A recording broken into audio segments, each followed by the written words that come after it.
Welcome to the Tuesday, February 3rd, 2026 meeting of the Long Meadow School Committee.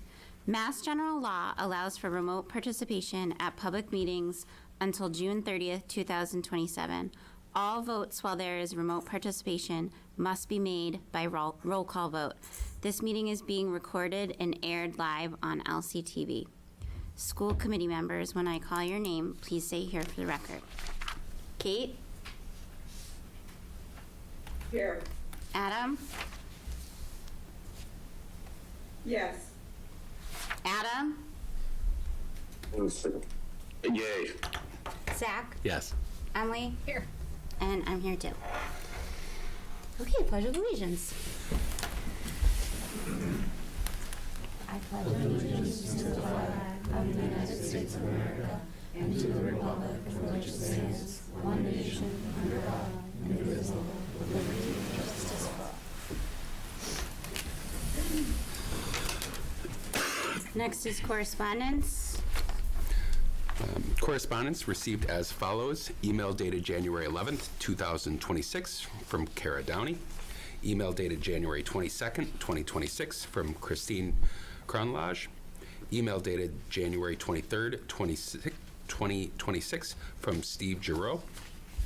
Email dated January 25th, 2026 from Kara Downey. Email dated January 28th, 2026 from Kara Downey. Email dated January 29th, 2026 from Kara Downey. Email dated January 30th, 2026 from Kara Downey. Email dated January 30th, 2026 from Karen Morin and Doug Morin. Thank you. Next is approval of minutes, and we have two different school committee meetings from January 6th with minutes and from January 27th. We have a motion. I move that the school committee approve the minutes from January 6th and January 27th. We have a motion. Do we have a second? Second. And now we'll vote. Emily? Yes. Zach? Yes. Kate? Yes. Adam? Yay. And a yes for me too. So next we have public speak. Do we have anyone here tonight for public speak? Or online? Just, that's it. No. Okay, next we have business with guests. All right. Well, thank you. Appreciate the opportunity to showcase some of our social emotional learning walks. So we'll have the team come on up. Nilda, maybe you want to start, and then the others can come up after you provide an initial presentation. So Dr. Nilda Irizarry, our Director of Student and Family Support, Nilda orchestrated and catalyzed a series of SEL learning walks across the district, and they were well received, well organized, impressive, a good inventory of some amazing practices that are happening in our schools. And so we wanted to share with you that project, and we have some friends from Center School in Williams to join us as well. So Nilda, you can kick it off, and I'll pull up your slide deck as you're getting started. Great, thank you. Good evening. I'm Nilda Irizarry. I'm the Director of Student and Family Support. Part of my role is to support social emotional learning in our district. When the school committee approved for us to have SEL coordinators and with the support of Superintendent O'Shea, I was so excited to have a team that was really housed in every building. And when I met with our SEL coordinators, the first thing they said is, why don't we take an inventory of what best practices we see in classrooms, curate those best practices, and share them out with our faculty. So the best way to do that was to conduct a learning walk, and we decided to make it educator and student-led with a focus on our ruler work. So what is a learning walk? It's a collaborative classroom visit, and we took the model from instructional rounds in education.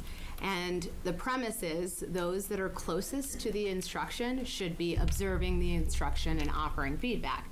So while I am a central office administrator and I love going to classrooms, I don't have my own classroom.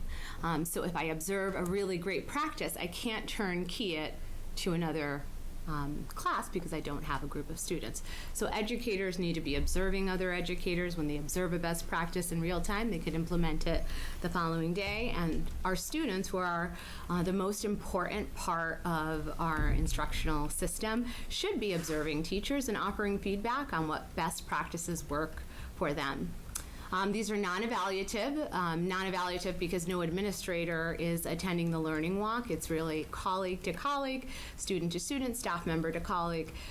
So we're not out to give judgment on teachers' lessons. We're out to curate what are some of the best practices across the school, and we identify those patterns and uplift all the great work that we see. It's guided by a shared inquiry question. The question could be framed in any way that the building principal or the inquiry team wants. In this case, it was social emotional learning, but you could have a learning walk on an inquiry question about academic rigor. And your question might be, to what extent are students challenged in their own learning? And then you gather your team and let's see all of the different ways that students are engaged in productive struggle. And you would take some notes on that and then share out with faculty what you might see. It's focused on a slice of instruction, so the visiting teams are in the classroom for about 10 to 15 minutes. They write down notes of all they see, and our SEL coordinators did a great job, and they said, well, why don't we leave educators a little note, just a positive shout out before we leave the room, so they get that immediate feedback of what we saw and what we really wanted to highlight and uplift. So there were so many teachers that were happy that they received a little note either from a student or a colleague. It gathers observable evidence, not opinions. So what that sounds like is two students were collaborating on a problem together. So it's very objective. We're not adding judgment into it. We're just saying we see collaboration as a routine in all classrooms. It identifies patterns and best practices, which I've already talked a little bit about. So the structure of a learning walk, it's focused on an inquiry question. Our inquiry question was, to what extent do classroom practices observed provide students with to develop their social, emotional, and relational skills alongside academic learning? There's often this misconception that social emotional learning and academic learning are two separate things, and they're not. You could have a rigorous learning environment that has the foundation of an inclusive learning environment that has social emotional learning. I don't know of any team that functions well together without the foundation of social emotional learning and character building. So groups of teams of 3 visit classrooms. Each team had 1 classroom teacher, 1 student, and 1 support staff member. So that might be an interventionist, an instructional coach, and a paraprofessional. What was nice is we saw all of the different lenses that educators bring, that students bring, and that team sort of created this like 360 view of our instructional practices. Teams of 4 visit teams of 3 visit 4 different classrooms for 15 minutes each, collecting asset-based evidence related to the inquiry question. And then they come back to the room where I am, and we start engaging in a structured and facilitated debrief. Our SEL coordinators were great in organizing the entire schedule and facilitating the structured debrief. It was important to our SEL coordinators that the entire school would be given feedback before the end of the day. So our team, if you click on the feedback, our team, it looks like a lot because it is a lot. Our team wanted to make sure that the entire school faculty received a letter or a notice of what was observed. And we tried to provide specific examples in our feedback to the entire school. So if you take a quick peek, it says, we noticed affirmations that you belong here. It's okay to make mistakes. Everyone's voice matters. These are statements that our students receive throughout the school day, and it's important that we just capture them because this is the growth mindset that we want to see present in all classrooms. They noticed classroom charters, mood meters, and then everyone sort of received what was it that we saw that constitutes social emotional learning. What does an inclusive learning environment include? We had now tangible examples of that. So this is the logistics, and it's really important that I highlight Amanda Aracola, Arlene McLean, Chelsea Fertini, Sarah Fontaine, and Danielle Stratton. These are the SEL coordinators that created this complex schedule. I can't understate how hard this is logistically to plan. You need coverage for the teachers that are participating on the Learning Walk. You need to have educators that are ready and willing to accept a visiting team, so the climate and culture of the building has to be open and inviting to allow those practices to allow those visitors to come into the classroom. We're deprivatizing instructional practice, and we're ensuring that we have open doors throughout our schools. So we had 16 classroom teachers participate, 16 staff members, and over 17 students participate. We have 2 schools that we still have to visit and do the learning walks for. But if Marty, if you could click on one of the samples. So you get your schedule, and then if you look to the visiting teams, you see how many teams are involved. You get your teacher, your student, and then if you scroll down, each group gets to visit a variety of classrooms.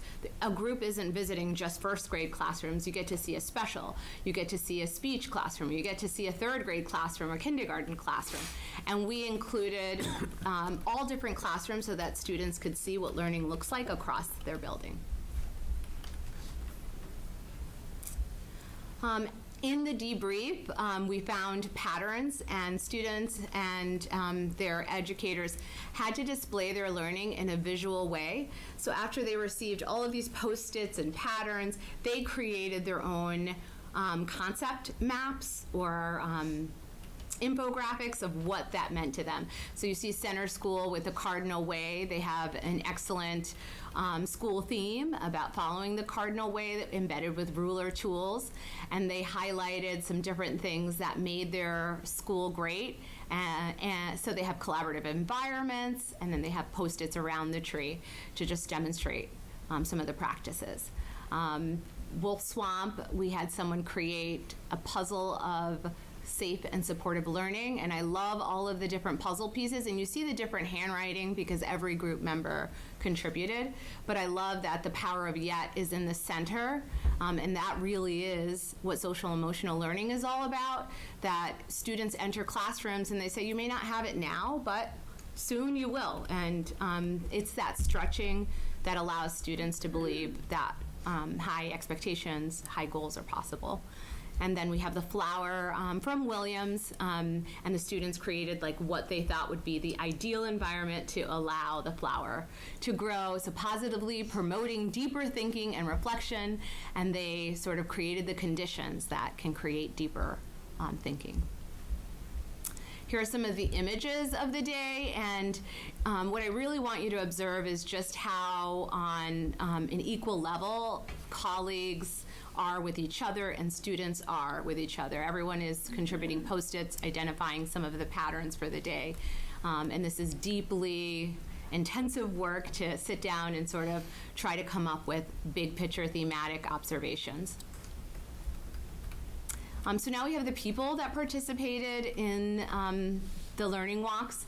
We have an SEL coordinator with us, Amanda Aricolo, and then we'll hear from a student who participated in the learning walk, and then Teddy Kraft, and then we'll hear from a parent who's also an educator who also was visited by a learning team, a visiting team, Aaron Kraft. So we'll start with Danica, Amanda. could we have you move over one seat, and then we'll have enough seats for the whole team to come on up. Thank you. Yeah.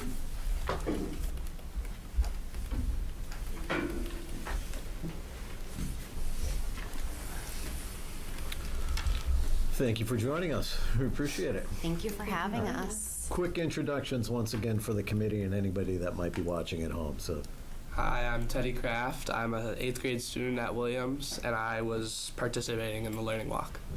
I'm Erin Kraft. I'm Teddy's mom, and I'm also a 3rd grade teacher at Center School.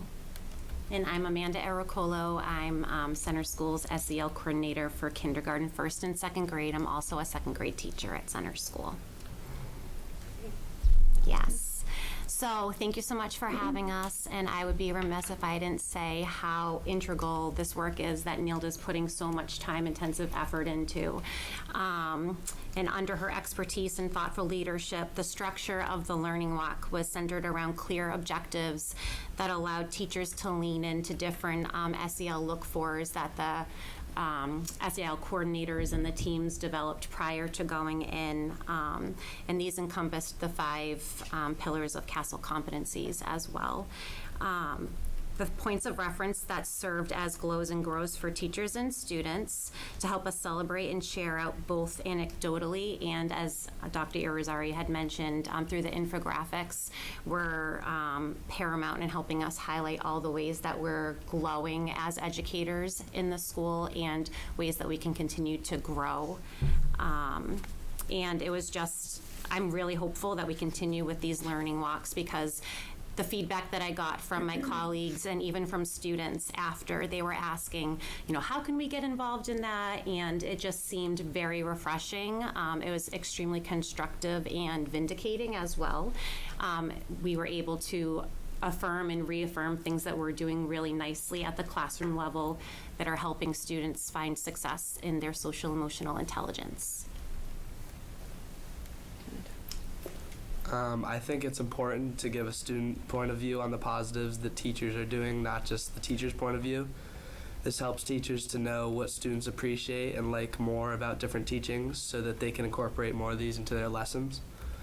The thing I liked most about the Learning Walk was being able to talk with another teacher I knew well as we were in class taking notes. I liked the part when we made a poster containing all the topics that we were looking for.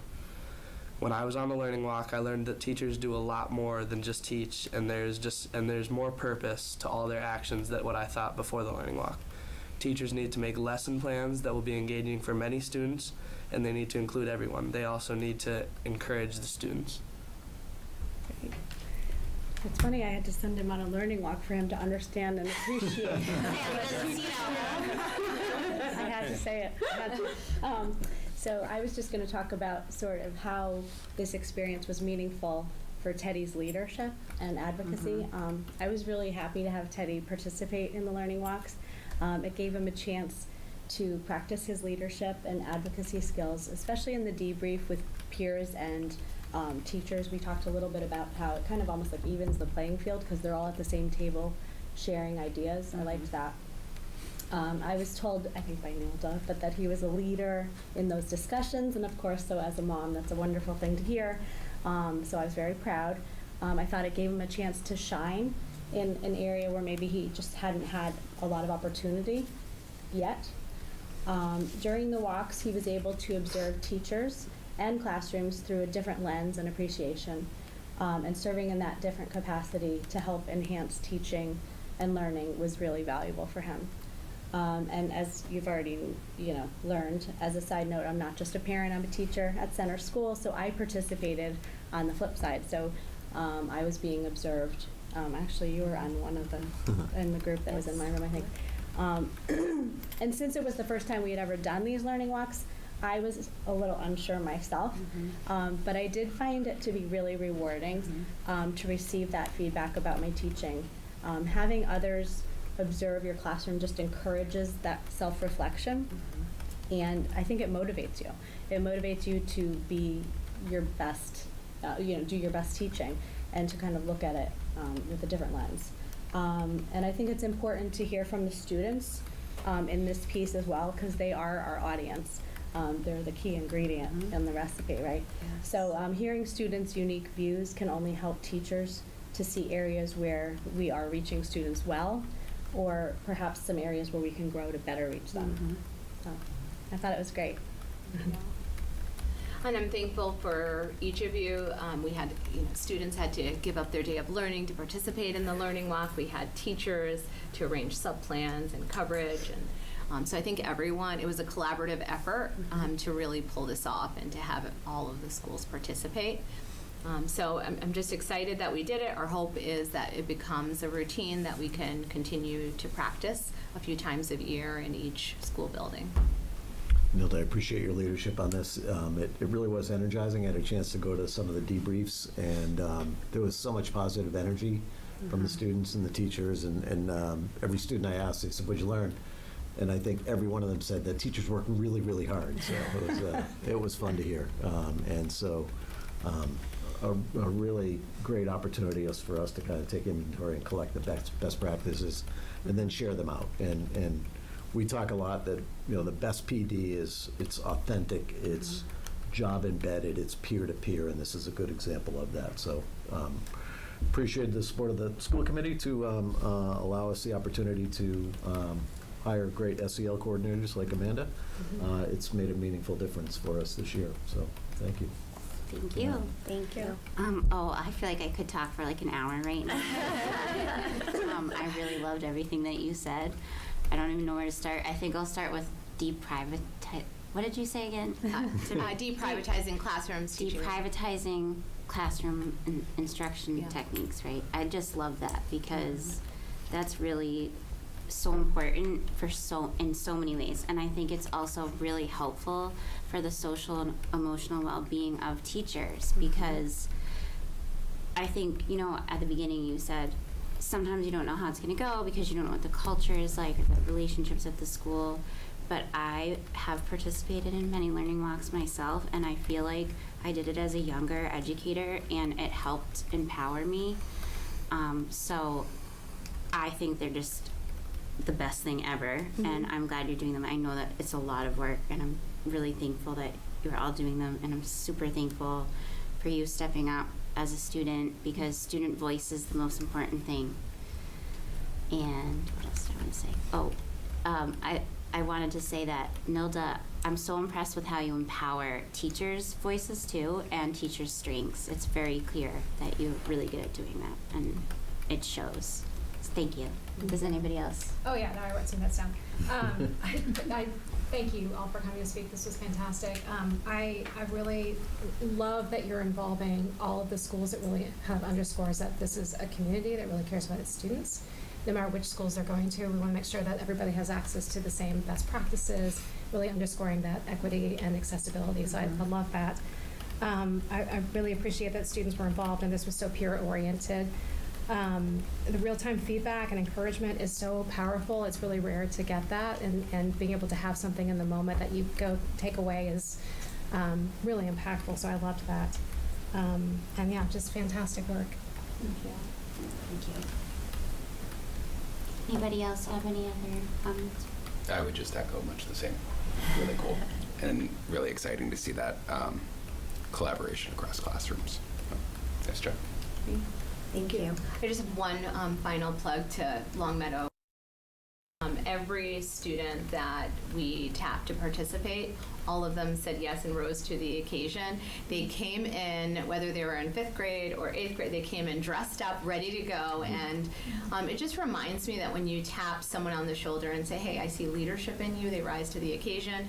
And every parent I called and asked if their child could participate, they obviously were over the moon excited that their child was selected. And we had our teachers select the students that would participate in the first learning walk. So even the selection of the student was a collaborative effort. But it's a great district and great people. Thank you so much. Okay, I actually have one more thing to say. I just looked down quickly. It's just that I really love when, it would be really cool if you could just take all of us on a learning walk too, but obviously that's way too much and not our job. But I just love getting the visual evidence of seeing the pictures, seeing that the student and the teacher were on the same level at the table, working and collaborating together. I love seeing those visuals as evidence when being presented to. I just love it. Thank you. Are those visuals, like the posters, are they going to be displayed anywhere so others can see them kind of anytime, or what's happening with those? Those were all sent out to the entire school that received them. So at the end of the experience, they received an email with some of the findings and the patterns. We created a list of best practices for social emotional learning under the CASEL competencies, and then the entire school received each of the images to take a peek at and to delve at. And they hang in the teacher's room at Center School. I can only speak for Center School, and I know that people, when they're coming in and out of there, busy on their lunch break, they're perusing the comments and the highlights and looking as they have time to continue their learning and implementing and highlighting and just really acknowledging all of the hard work that everyone did. So.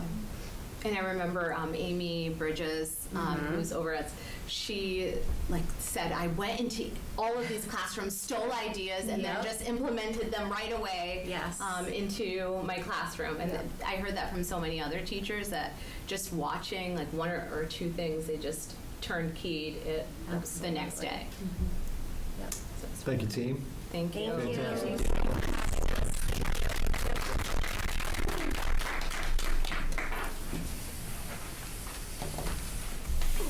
Okay, now we have our student representative report. Hi, so recently we ended quarter 3 and we're beginning semester 2, so that's really exciting to really just switch into a new gear. And then the senior class play has also been casted. We're doing Mamma Mia, and rehearsals started yesterday. We had another one today. It's going really great so far. And then robotics is also in the middle of their build season, so this is when they're really building their robots and machines, which I think is really cool too. And then on February 5th, there will be the Vocal Pops concert, and then February 11th, the Instrumental Pops concert. And that's about it. Thank you. Are you in the play, Danica? Yeah, I'm just ensemble though. Oh, that's But there's it's still fun. There's no small There's no small roles. parts. No. Thank you very much. Yep. Does anybody else have any questions or comments for them? All right, school committee announcements and recognitions. I feel like I already said. I don't want to say anything else. That's my chair part. I love seeing that there's learning walks, and it's so nice to see, so refreshing. That's it. Excellent. I just have a few items. I'll start by sort of the headline news from Long Meadow Public Schools in recent weeks is the Principal Donna Hutton had publicly announced her intention to retire at the conclusion of the school year. Donna has been an amazing, trusted friend and colleague to all of us. This is her 17th year as a principal in Long Meadow Public Schools at Center School, and she will be greatly missed, and we'll seek out an opportunity to honor her, I'm sure, at one of our future school committee meeting. And our intention is to pursue a really robust process to find a great replacement for a great principal. I expect that we'll have that position posted probably before February break, and the whole process will take about a month and a half for us to engage stakeholders, go through the interview process, and fully vet the next principal of Center School. So that's one item. I want to also announce that as we wish Principal Hutton good luck as she prepares for her retirement, long time to go. We're also in the process of welcoming in the class of, I think it's 2039 maybe. Tammy, welcome. Your assistant has just released an online registration approach, brand new. It was a heavy lift for administrators, for tech staff, for clerical staff, and I want to thank Tammy for spearheading that and really taking that project on. She's been great about finding ways for us to improve on a lot of great practices, and so our future kindergarten families are able to register beginning today. So that's exciting. Tomorrow morning we have the Grinspoon Pioneer Valley Excellence in Teaching Award Breakfast. It's an opportunity for us to recognize all the nominees for the Grinspoon Award and all the nominators. So that starts at 7 o'clock. If the committee is available, we'd love to have you. And then today, participated in a meeting with the MSBA on the Center School roof project. So that is hitting all the milestones. We expect that at the May town meeting, residents will have an opportunity to support, or not support, I suppose, the replacement of the roof at Center School. So it's an ambitious project, but a needed project as we try to tighten up the envelope to that great old school. So that's it. Thank you very much. Thank you. Now we're on to other reports. There's no updates from any of the other reports, but I'll just plug again that the next CO meeting is on February 11th via Zoom, and it's presented by the Federation of Children with Special Needs, and they always put on really, really informative presentations, and I believe this one is on transitions. So it's February 11th, and usually the Zoom link's emailed out by the principals, so you can find where to find it. For sure. I don't think there's any subcommittee reports. There shouldn't be. Well, the Finance Subcommittee has met, but that will be incorporated into the budget presentation. Okay, great, and then we're on to new business. So we're pleased to present to the school committee an administrative recommendation for the FY27 school budget, 26-27 school year. So we'll just take a second and pull up that slide deck. If I could. All right. So as I kick us off, I want to acknowledge our central office admin team is with us. They're kind of hiding behind Mr. Mazza back there, but I'm grateful to their participation in building this budget recommendation. The principals will be available to the full school committee at the February 10th budget hearing if necessary, but I want to highlight the work that Mr. Mazza has done to put us in a position to bring this recommendation to you. As you know, Tom is a great shepherd of the budget.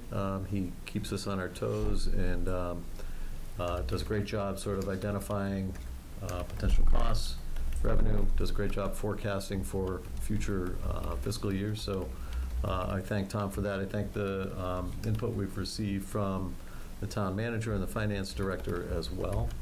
So, as we often say, this is a journey. We're at the early stages of this budget journey. We are here to provide an initial budget recommendation. It's only been a handful of days since the governor's budget was released. Next week, we will hold a public hearing as required by state law and local charter. And so that'll be another opportunity to perhaps provide some clarification on the budget or respond to any questions that the committee might have. Tonight, that will lead us towards the school committee voting and deliberating and voting on the budget on February 24th. And ultimately, we will make our way to the annual town meeting on May 12th, where the town and school budget would be potentially approved by residents. So early stages of process, and certainly lots of knowns, but many unknowns in terms of cost and expenditures and potential revenue. So at the highest level, this is a summary of the FY27 budget recommendation. So this recommendation would have a $1,252,389 increase in from the general fund over FY26. Total budget is slightly more than that due to special revenues that we receive in the form of entitlement grants and competitive grants. For those of you who think more in terms of percentages, this would be a 3%, just over 3% increase from the general fund and a 2.86 increase in our overall operating budget. We'll come back to this as we kind of wrap up the presentation, but just wanted to provide that high-level overview before we step back and provide some context to the school committee and to the community as they think about this budget recommendation. I want to begin by providing some context around how this budget is aligned with our strategic priorities, how I hope we are able tonight and always to convey that we are trying to be good stewards of the budget that is generously put together for us and provided by the residents of Long Meadow. And I'd also say that as an administrative team, we're always looking for ways to operate more efficiently. We say we want to work smarter always and find opportunities for savings and more effective use of the resources we have. So it begins with our strategic priorities, and this budget is a reflection of those strategic priorities. It is a reflection of how we use our professional development, staffing, resources, the curriculum review cycle. All of those things are reflected by the allocations in the FY27 budget, and our hope is that we're bringing forward a budget that will support our pursuit of these strategic initiatives. I should back up to say that tonight we're presenting a level service budget, meaning it's a budget that will help us sustain existing programming and existing services to students here in Long Meadow. Our hope is that these strategic priorities are aligned across all schools and that they are aligned from top to bottom in this organization, meaning that our educator goals are aligned with school goals, which are aligned with district goals, which are in turn aligned with school committee goals. And I think we're in a good place right now in terms of the alignment of goals across all of those levels. When I think, I won't go through each of these individually, but when I think of the efficiencies that we pursue and our attempts to work smart, I think of the opportunities that we've had to pursue non-entitlement grants. I think about the ways that we have tried to drive educational efficiency. This committee in particular has asked us to be sure that we have in place a multi-year curriculum review cycle. We've talked to the committee about the introduction of Panorama, which is a tool that helps us use data more wisely. It centralizes data and helps with educator and admin workflow and ultimately student support. I want to credit Dr. Nelson, our curriculum director, for really keeping a close eye on the educational software tools that are used in our schools and in our classrooms. And Beth has done a really great job of ensuring that we're really leaning into high leverage software tools. When COVID hit, sort of all bets were off for a little while, and we were adopting, out of necessity, software tools without abandon, and we've kind of brought that back in line to ensure that the software tools we have in place right now really drive our educational priorities and are lined up with and tracked by the school budget.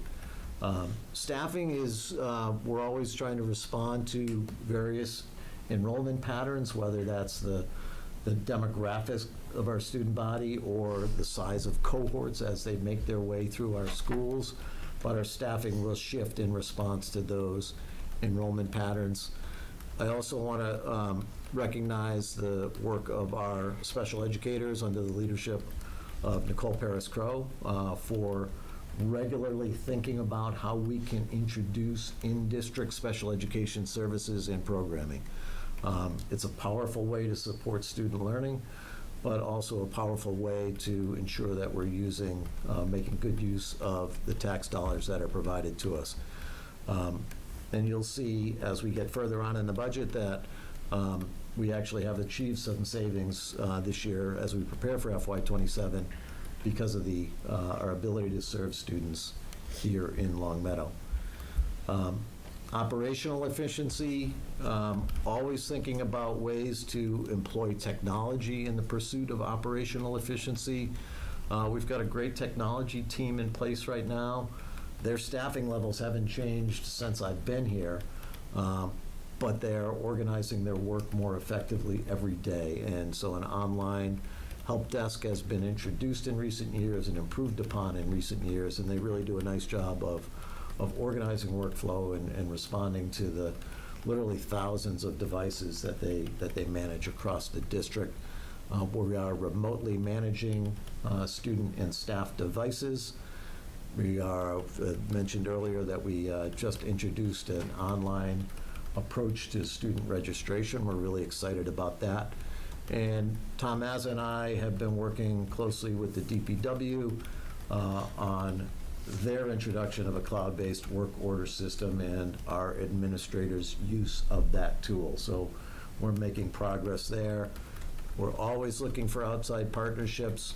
Beth, Nilda, Nicole Paris-Crowe, all three of them are coordinating partnerships with Bay Path University in their respective areas that they lead for us here in Long Meadow Public Schools. And then ultimately, looking ahead to a combined middle school, and I think that will further us in terms of making sure that we are staffing efficiently and that we are operating efficiently and cost effectively. So when the new middle school comes online in the 28-29 school year, I know that's going to bring with it many, many operational advantages, of course, the educational advantages that we've talked about. Some additional context, I just want to spend a little time thinking about the revenue and expenditures, the revenue that's available to us and the expenditures that we make, and then hopefully shine a light on the ROI, the return on investment. I think it's important that we look at our performance relative to the investments that we make here in Long Meadow Public Schools.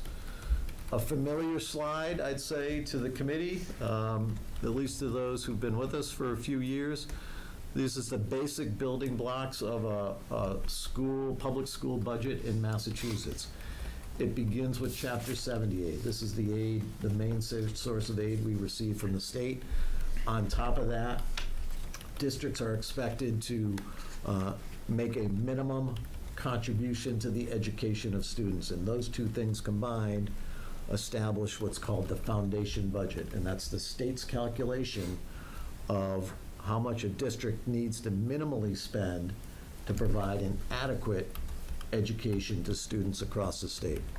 And so on top of that, though, Long Meadow, like nearly every district in Massachusetts, goes above and beyond that minimum local requirement.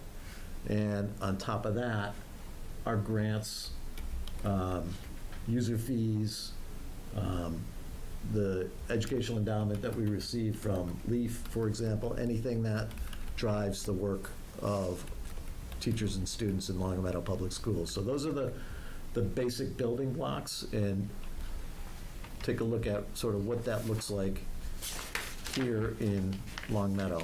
So you'll see in the orange is Chapter 78, and I brought this up to FY25. Notice this doesn't go into FY27 because we're in the middle of FY26, so expenditures aren't fully known yet, and then of course FY27 is just a projection. So this brings us to the last four sort of fully complete fiscal years.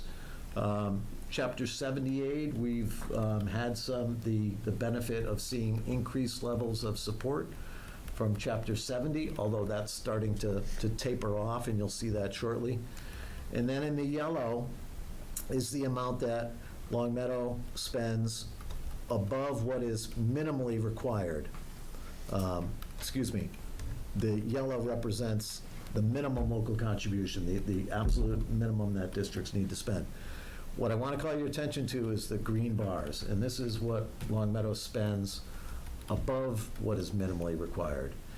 And you'll see that that has started to flatten out in recent years, and I think it's something that we should watch. That doesn't mean that, part of this is a function of what is minimally required, but that amount that Long Meadow spends above what is minimally required has started to flatten out a little bit. And I would say as superintendent that it's in that amount, that above minimum amount, that's where you're able to really drive excellence. And so that's something I think that we should kind of keep our eye on, is Long Meadow's ability to spend beyond what is minimally required. In fairness, what is minimally required has been increasing significantly in recent years. This is sort of looking at it in a different way. Going back to FY22, Long Meadow spent 47.81% beyond what was minimally required. In FY25, the last complete fiscal year really, where we have numbers, Long Meadow spent 41.8% above what was minimally required. Again, this is an effort, this above minimum effort far exceeds what we see from other communities across the state. So we're grateful and we're fortunate that Long Meadow is in a position to spend that much beyond what is minimally required.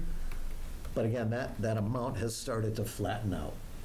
And so that's something I think that we should kind of continue to keep our eyes on. Chapter 70, we do know that, I'm going to call your attention to the far right. The governor's budget that was released on the 28th of January announced a 2.58% increase in Chapter 70 aid to Long Meadow. That increase, bottom line is, it does not keep pace with our overall expenditures, and you'll see that shortly. So it was candidly disappointing to see that Long Meadow was only expected to receive an additional $200,850 in Chapter 78 beyond last year. We're early in the budget season, and it's possible that that amount could be increased by the legislature as they move through their own budget season. But that's a modest increase. It represents the minimum amount that any district can receive from the state. That $200,850 figure is $75 per student. So that's the increase in Chapter 78 that Long Meadow received, is expected to receive, projected to receive for FY27. The last slide showed the increase. This slide shows the total. Again, you'll see Chapter 78 has increased in recent years, but so has the cost of doing business, and you know, the expectations have increased as well. So revenue keeping pace with expenditures is a challenge, and then revenue, frankly, keeping pace with expectations is also a challenge for us. I thought this might be interesting to the committee and to the community. I know this is something that has come up in meetings with the select board in recent years, and that is our performance relative to a cohort of districts that are recognized as having a similar wealth factor, a comparable wealth factor to Long Meadow. I guess I would say, and this is not a cohort that I conceive. This is a cohort that we are assigned into by the state, and our performance relative to districts of similar wealth, I would say, is great. We compare favorably to the communities that are listed here on the left.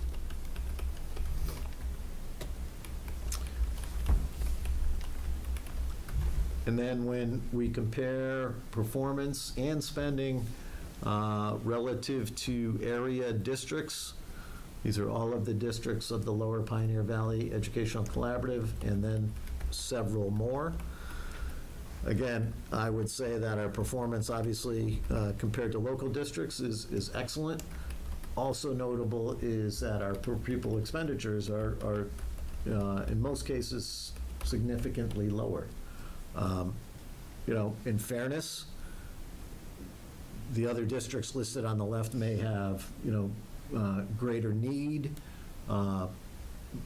They may have a greater number of students who receive English language learner services. They may have a greater number of students who are deemed to be low income. So that has to be thought about. But again, I'd say the return on investment, I hope you would agree that the return on investment is positive. It's good. That the results relative to per pupil expenditures, the results relative to other districts with similar socioeconomic traits is good. And then finally, last context I want to provide is, before we really get into the presentation, is relates to enrollment and class size. Historic enrollment, you'll see going back to 2015, 2016, 2,850 students. In 2025, 2,638 students. A little fuzzy, my apologies. We'll see if I can get you a clearer image on that. So our enrollment has started to tick down. I would say, you know, this is certainly a statewide trend. It's a regional trend. Our enrollment drop-off has not been as dramatic as the enrollment drop-offs in other communities in the greater Springfield and Western Mass area. But we are seeing a decrease in student enrollment. I would note this does not include our pre-K students. It comes from the a recent New England School Development Council report. And projected, the projections get a little fuzzier the further out you go, but for at least 5 years out, you can really look at existing births and really get a handle on what our enrollment might be.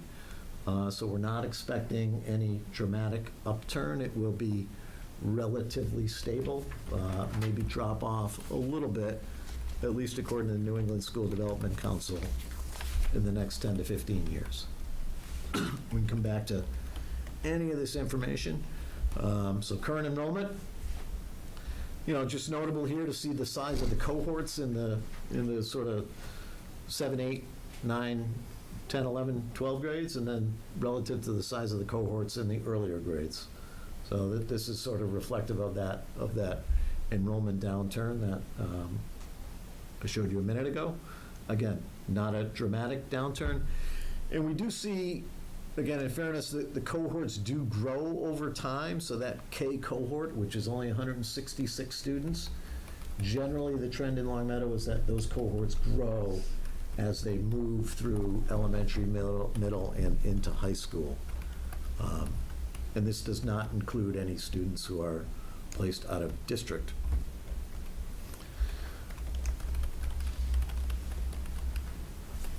Always a slide that gets, for good reason, important attention, a lot of attention as we bring our budget presentation to the school committee, and that is what we are projecting for elementary class size based on this budget tonight. And you'll see that we have class size numbers that I would say are favorable and advantageous. I would say that it has long been a strategic priority of ours to maintain the advantageous class size that you're seeing here at the elementary level. Again, these is class size based on the budget that is being proposed tonight.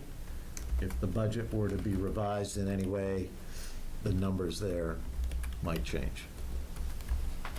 So, onto the budget recommendation. Once again, at a high level, we're proposing a total budget of $46,247,249. That's a little over $1.2 million over FY '26. Percentage-wise, 3% increase being sought from the town's general fund, a 2.86% total budget increase, because we're seeing special revenue increase at a much slower rate than the amount of revenue that we would anticipate from the general fund. I'm going to skip right to this slide here. Where we've been historically in terms of the percentage increase from the general fund to Longmeadow Public Schools.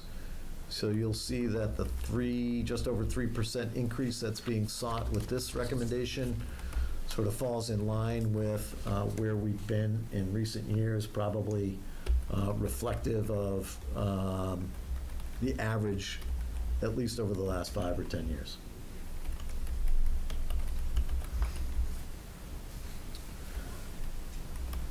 The funding sources for the budget recommendation, you'll see that we are very reliant on local contributions, the town's general fund. That included in that is Chapter 78, of course. Our circuit breaker, which is an account that funds special education placements and services and programs that go beyond what we ordinarily expend on a per pupil basis. Circuit breaker account is, we're able to apply an additional $99,882 with this recommendation. We're anticipating a modest increase in METCO grant. School choice, we're anticipating simply replacing the number of choice students who are with us this year with a comparable number next year. And then other regular education grants, we're expecting a downturn. Mr. Mazza can speak to any of the figures that are represented on this slide. Now, the adjustments, again, I would say that this recommendation is reflective of a provision of level services over the,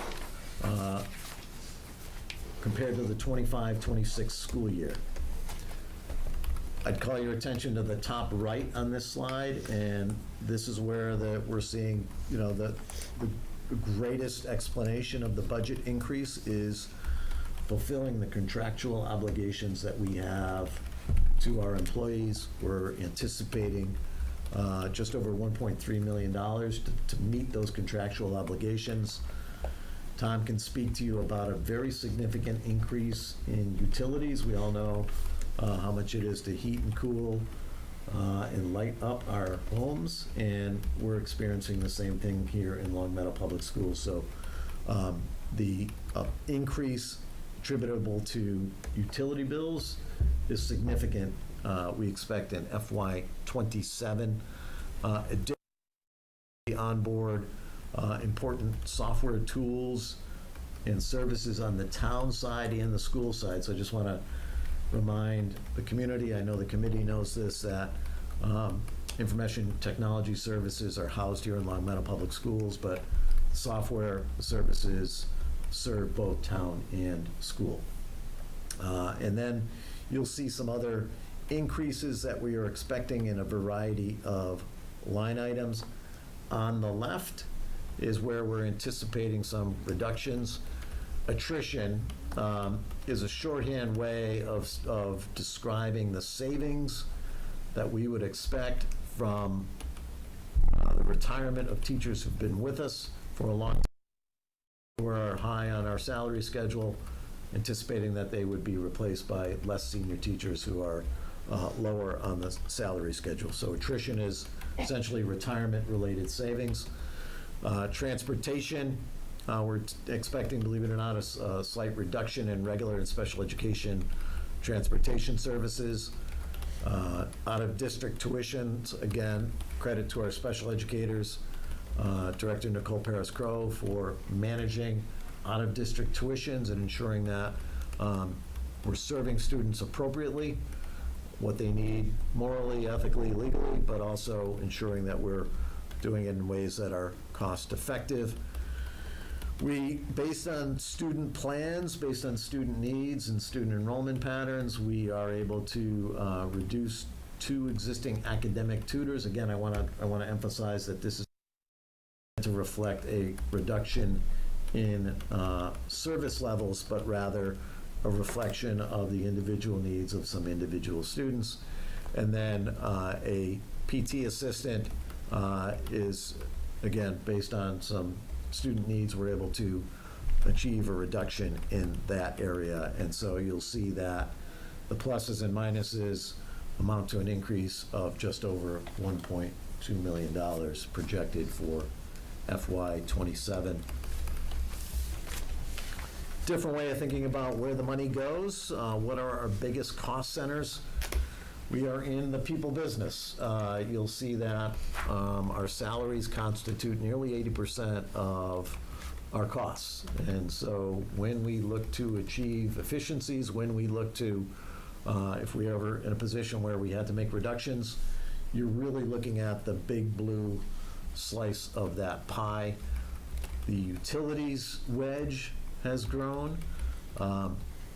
Special education, again, I think we're seeing some stabilization there as we, again, make sure that we're providing services appropriate to student needs. Technology, and then the green slice represents supplies, travel, and some other cost centers that Tom, I'm sure, could explain, but I thought this was a good way of just thinking, kind of visualizing where the biggest cost points are in the budget. Utilities, again, FY27 proposed budget compare it to the FY26 budget, you'll see the increase that we were talking about. That slice of the pie, of the cost pie, has been growing regularly in recent years. Our experience mirrors the experience of other school districts, mirrors what's happening at the homeowner level as well. And then, again, the adjustments.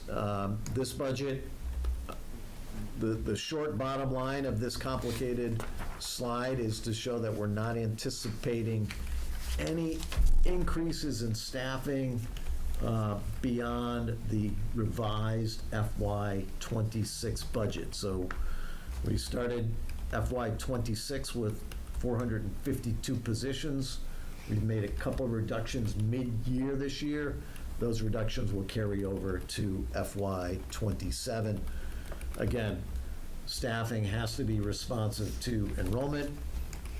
As enrollment has fallen off, you'll see that staffing has responded accordingly. So in FY24, or go back to FY23, 470 positions in Long Meadow Public Schools. FY27, we're projecting 449 positions, FTEs, full-time equivalents, next school year. So staffing responding to enrollment. And then finally, just wrap it up with the overall FY27 budget recommendation summary. As we are at the beginning, early stages of this budget journey, I just want to really emphasize that there are many unknowns and variables that are still in front of us. Top left on this slide, health insurance. We are anticipating that health insurance will come in beyond what was anticipated. It may be that our budget will have to respond to that. Next week, when we come back to you, we'll have better numbers on health insurance, and it's possible that we'll have to revise this presentation. Frankly, it's possible that this presentation, that the recommendation, could be revised even after the school committee votes the budget, because final state aid numbers aren't known until May, June, or July. Final costs aren't always clear, and then there are many variables that we encounter between now and the time we open school in September. Evolving enrollment patterns. We could have a significant number of students move in at a particular grade level that we have to respond to. We have some collective bargaining agreements that we need to settle. Budget might need to be responsive to that. Federal grants, unknown, a lot of uncertainty, shocking news at the federal level, but that's something we're tracking as well. Special education services always have to be responsive to students' individual needs. Final state aid numbers, fees, busing, preschool, athletics, are fees that we need to establish with the school committee. Those have a modest impact on the budget as well. School choice in METCO, the number of students that we take in via those programs, has a modest impact on the budget as well. On the right, I would say these are some of the things that are, for lack of a better way of saying it, sort of left on the table, right? If we were in a position, what are some of the potential targets for investment? And you can see the list on the right. These are some of the things that come up in conversation with our administrators and with the school committee when we think about some of the places, some of the unmet needs here in Long Meadow Public Schools. So there's certainly plenty of ways we could continue to invest in MTSS. Fully funding athletics, it's largely a fee-based program. A lot of discussion by this school committee about that. Nicole Paris-Crowe and our whole administrative team, we often talk about the teacher pipeline, and are there ways to grow that teacher pipeline by investing in professional development and career potential of our paraprofessionals. Fully funding the curriculum renewal and curriculum supplies. Dr. Nelson can speak to that if you have any questions. Instructional coaching, you saw the value of sort of peer-to-peer work earlier in your meeting. onboarding new staff. Are we investing in new staff appropriately? And then substitute teaching. We want to stay competitive with substitute teaching rates compared to other area schools. It's a cost center that has grown, as this committee knows. It's a cost center that has grown for us in recent years. So these are all things that I think we should all keep in the back of our mind as we travel down the budget road. Again, early stages. We'll be back at it again next week, and then again in 3 weeks. And we'll continue to pay attention to it throughout the spring. So that's a lot. Appreciate your patience with a good number of slides. My team's always trying to get me to trim it down, but can't help myself.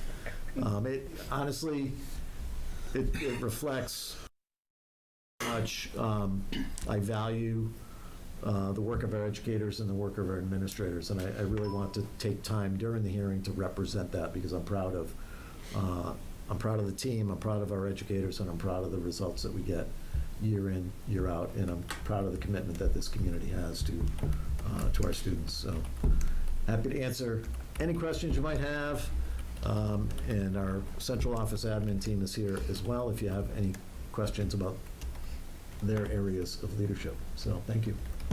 Thank you.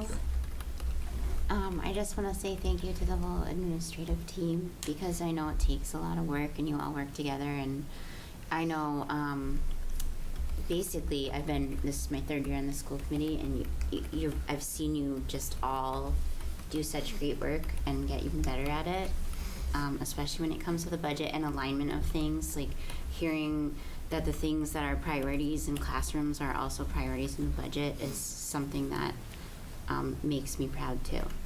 So, does anyone have any questions or? I would say much the same. I really appreciate the thought and energy that goes into all of this. I know budget building is often akin to building the plane while flying it, and that is no small feat. So appreciate everything that's gone into getting us to this stage. Thank you.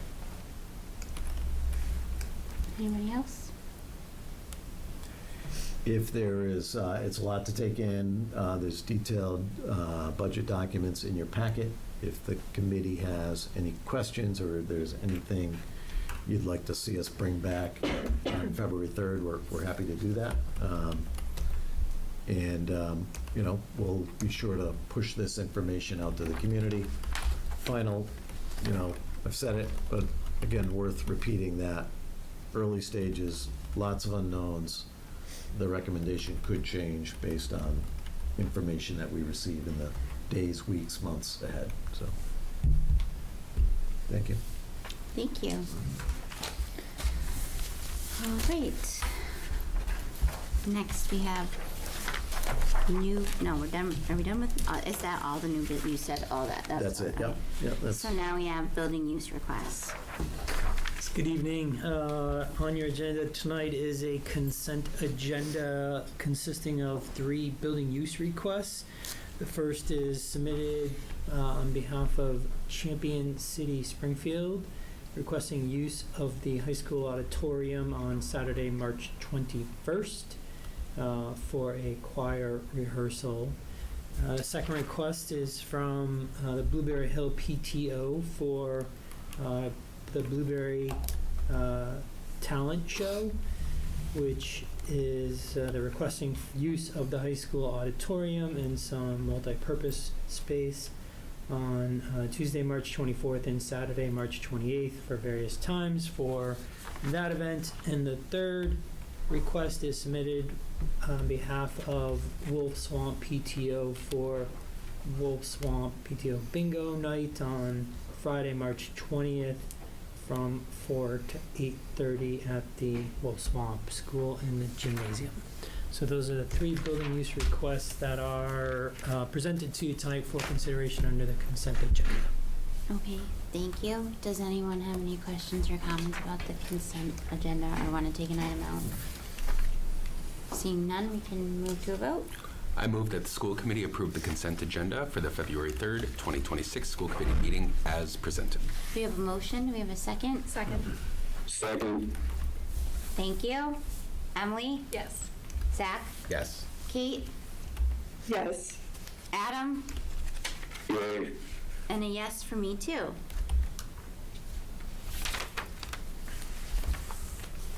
So now we just, are we staying in the executive session? We will not need to come out Come of back, executive okay. session. Yeah. So we just have one final motion. I move that the school committee meet in executive session pursuant to Mass General Law 308A, Section 21A, Purpose 2, to conduct strategy sessions in preparation for collective bargaining session with Unit B and D. 3, to discuss strategy with respect to collective bargaining or litigation. 7, approval of minutes, and will not reconvene into open session. We have a motion. Do we have a second? Second. Thank you. Now we'll vote. Emily? Yes. Zach? Yes. Adam? Yes. Kate? Yes. And a yes for me too. Have a good evening, everyone.